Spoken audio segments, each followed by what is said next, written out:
Side shuffle with an arm swing is a great way to loosen up your upper body and your lower body. If you're tight for space, you can try doing some simple jumping jacks to get things moving, or while you're waiting for your crew. Then find a wall or a partner to do some leg swings and think of driving forward with your hip. Aim to feel a light engagement in your hamstring, but not so much that it's painful. Go as high as you're comfortable. Arm circles activate your rotator cuffs as well as stretch your traps and deltoids.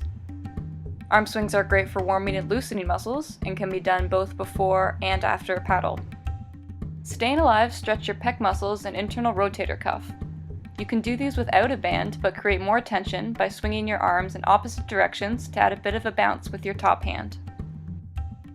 Drive your kneeling hip towards your knee to activate your hip flexors. Practice rotating from your hips first, allowing your upper body to follow. Here, try to open your chest by placing your front knee arm along the inside of your knee. This movement stretches your chest, internal rotator cuffs, and engages your lower back. You can also push your front leg out with your bottom hand to stretch your groin muscles. Gorilla swings are a light movement based on momentum. Control your arm swings by rotating from the hips. You'll loosen your shoulders and upper back by engaging your hips and lower back. To feel more of a stretch in your hip flexors and glutes, try going into a bit of a squat by lowering your hips closer to the ground. Half sit and sweep will stretch your hamstring and engage your lower back. Put one foot ahead of the other with your heel on the ground and toes up. Then drop your hips down and back to feel your hamstrings stretch. Sweep your arms beside your knee while maintaining a strong core and flat back. YTWs. Bring your arms into the shape of a Y, T, and W, pausing for a few seconds to bring your shoulder blades down and together. This is a subtle movement that will help keep your shoulder firmly in its socket.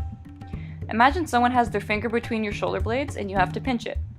The Y can also be done with the paddle straight above the head and in the paddles up position. Chest compressions.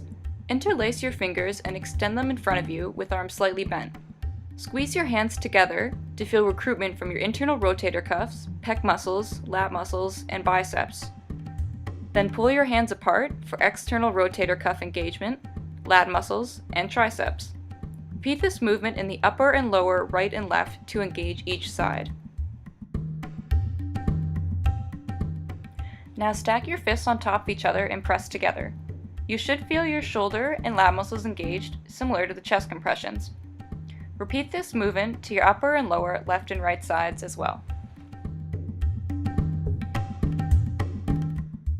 What would you like Gushu to talk about next? Tweet to us at GoGushu or like us on Facebook and drop us a comment.